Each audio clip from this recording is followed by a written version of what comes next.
है कि जब हम जावे तो हमें करना क्या है कि दरस परस मज्जन अरूपाना, दरस परस मज्जन अरूपाना, हरहि पाप कहाँ वेद पुराना।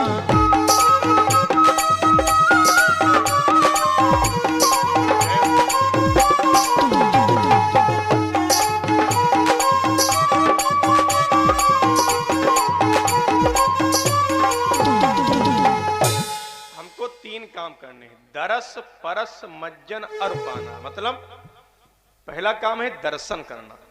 किसी तीर्थ पर गए हो, गुरु जी के पास गए हो या सुंदर सी कथा में आए हो, तो यहां पर व्यासपीठ का निर्माण है, भोलेनाथ शिव जी की स्थापना है, गंगा मैया की स्थापना है, नवग्रह की स्थापना है। जहां पर राम जी की कथा होती है तो सभी 33 करोड़ देवता अपने आप वहां पर विराजमान हो जाते, और श्री हनुमान जी महाराज सबसे पहले आते और सबसे बाद में जाते। इसीलिए सबका स्थान सुनिश्चित है, और आपका स्थान सुनिश्चित है, आप लोग बैठे हो, और हमारा स्थान सुनिश्चित है, हम विराजमान हैं। तो जहां पर कथा होती है हमारे कदम केवल वहां चले जावें, और जाने के बाद हमको तीन काम करने। पहला काम दरस, दरस मीन्स दर्शन करना है। पूर्णागिरि को गए हो, वैष्णो देवी को गए हो, गुरु जी के पास गए हो, पहले उनके दर्शन करना है। यहां पर आए हो व्यासपीठ के दर्शन करने, देवताओं के दर्शन करने। और दरस के बाद है परस। परस माने पैर छूना है, चरण स्पर्श करना है। और पैर छूने के बाद मज्जन अरूपाना। मज्जन माने उनके बारे में जानना, उनके बारे में सुनना, उनके बारे में पता लगाना। अब आप कथा में बैठे हो और सभी लोग कहते हो कि भगवान को मानो। क्यों माना जाए? हम क्यों माने? और मानोगे तभी जब आप पहले जानोगे। तुलसी जी ने लिखा है कि जाने बिन न होए प्रतीति, और बिन प्रतीत होए न प्रीति। जब तक आप हमें जानोगे नहीं तब तक आप हमें मानोगे नहीं। भागवत प्रभाग के लोग बैठे हैं, सरिया चौकी के लोग बैठे, सरिया कमरपुर कहते हैं ना इसको, क्या कहते हैं? हाँ, तो जो लोग कथा सुने वो लोग जानते हैं कि जावेंगे तो कथा हमको अच्छी लगेगी, कथा में हमको बात समझ में आवेगी। तो जब जानते हो तभी आलोक महाराज को मानते हो, और जब मानते हो तब विश्वास है कथा हमको 2 घंटे अच्छे से सुनने को मिलेगी। तो भगवान को जानने के लिए हमको पहले पंडाल में बैठना पड़ेगा, और 3 काम करने पड़ेंगे। दर्शन करना पड़ेगा, पैर छूने पड़ेंगे, और हमको उनके नाम का संकीर्तन करना है। तो पहला दिन है तो इसे थोड़ा बताना पड़ रहा है, क्योंकि तुलसी जी ने फिर चौपाई लिखी है कि जो व्यक्ति सत्संग में जाता है उसी का विवेक जागृत होता है। कि बिन सत्संग विवेक न होई, बिन सत्संग विवेक न होई, राम कृपा बिन सुलभ न सोई।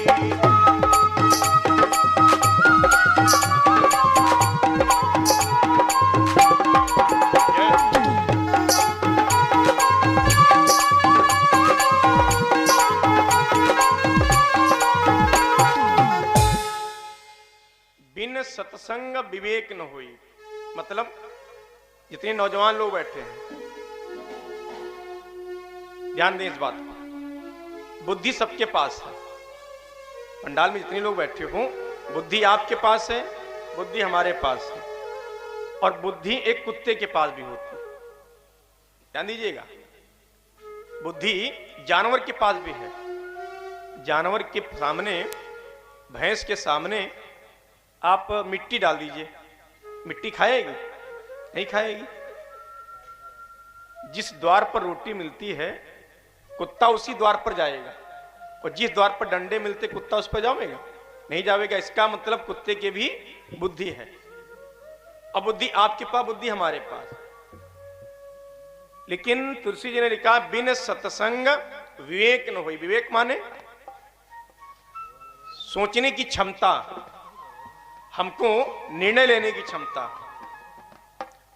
और जैसे आप सत्संग में बैठते हो, सुंदर सी कथा में विराजमान होते हो, तो आपका विवेक जागृत हो जाता है, आप विवेकी बन जाते हो। और जैसे आपका विवेक जागृत होता है वैसे व्यक्ति के वैराग्य आ जाता है।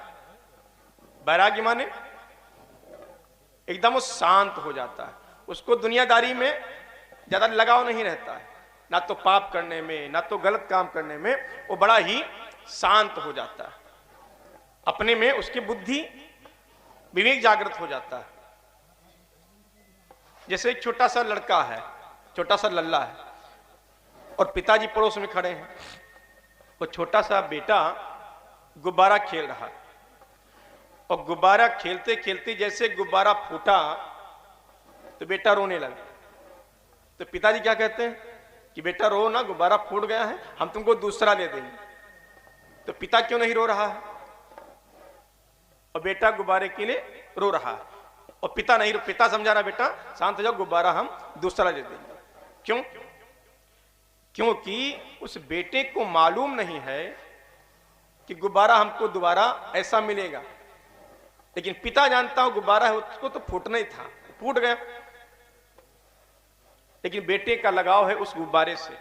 वही हालत हमारी और आप सबकी है कि हम लोग इस माया के संसार में लगे हैं, और जबकि इसको फूटना है, इस शरीर को छूटना है, और हम लोग रोते हैं कि शरीर छूट गया बेटे की तरह।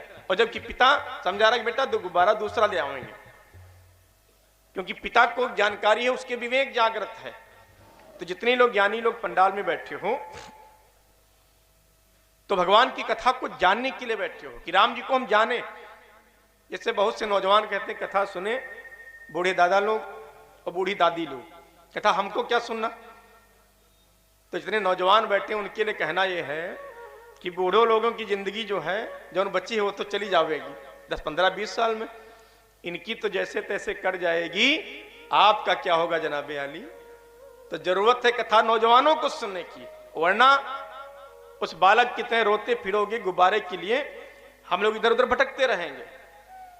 तो सुंदर सी कथा में आए हो, तुमको पहला काम करना जयकारा तेज बोलनी है। ऐसे कथा नहीं सुननी जो पंडित जी घर पर आते कथा कहने गांव में सत्यनारायण भगवान की, तो द्वार पर लोग बैठे हो, पंडित जी उधर कथा कह रहे हैं। तो पंडित जी तो बड़ा मस्त है कथा कहने में, और द्वारे पर बैठे लोग संख गिन रहे हैं, कितने हो गए, कहीं 5 ठोर, कहीं प्रसाद भी बटा नहीं, कहीं चल ठीक है। आलू क्या भाव का है, अरे लेकिन क्या बताऊं सस्ता है, कहीं तो स्टोर रखा जाइए। और उधर पंडित जी बेचारे कथा कह रहे हैं, इधर आलू रखा जा रहा। ऐसे मत सुनिएगा, आए हो तो अच्छे से सुनिएगा। एक बार जय घोष करिए तेज आवाज में, प्रेम से बोलिए हनुमान जी महाराज की। बहुत सुंदर। और कथा सुनने के पहले देखो, श्रोता वक्ता ज्ञान निधि कथा राम के गूढ़। जैसे नौजवान लड़के कहते क्या सुने, राम जन्मे और सीता हरी गई, रावण मार डाला गया, उसमें आलोक महाराज क्या सुनावेंगे, बड़ी दूर से बड़ा स्वागत हुआ, बड़ा डीजे भांगड़ा बजा, बड़ा डॉक्टर साहब भौकाल बनाए हैं, और क्या सुनावेंगे, राम जन्मे और सीता हरी गई, रावण मार डाला गया ना। कथा राम के गूढ़ बड़ी विचित्र है, और उस गूढ़ अर्थ को समझने के लिए श्रोता वक्ता ज्ञान निधि, सुनने वाले ज्ञानी हो और कहने वाला ज्ञानी हो।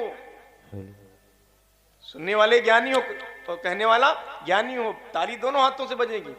आप सोचो केवल हम कथा सुनने आए, प्रसाद चाटेंगे, घर को चले जाएंगे, ना। कथा सुनने के लिए हमको पहले रेडी होना पड़ेगा। माता मैंने समझे, जैसे भोजन को जब परोसती हो तो भोजन की थाली को साफ करती हो, मांज लेती हो। अगर भोजन की थाली गंदी रहे तो भोजन वो गंदा हो जाएगा। तो ये इस शरीर के अंदर हमारा जो मन है ये बड़ा दूषित है, बड़ा गंदा है, और इसी मन में कथा रखनी है। तो मन को पवित्र करने के लिए हमको पहले 2 बार भगवान का संकीर्तन करना है। सभी लोग बढ़िया ताली बजाते हुए संकीर्तन बोलेंगे, दोनों हाथ उठाते हुए, ऐसे उठाना है सबको, हाथ उठाइए सब लोग। पहला दिन है, प्रैक्टिकल हो जाए थोड़ा, क्योंकि कल से लोग आते रहेंगे तो जान जाएंगे कि हाँ हाथ उठाना है, ताली बजाना है। हाँ आप लोग उठाइए, हाँ हमारे साथ में बढ़िया सा मस्ती में बोलना है कि बोलो श्री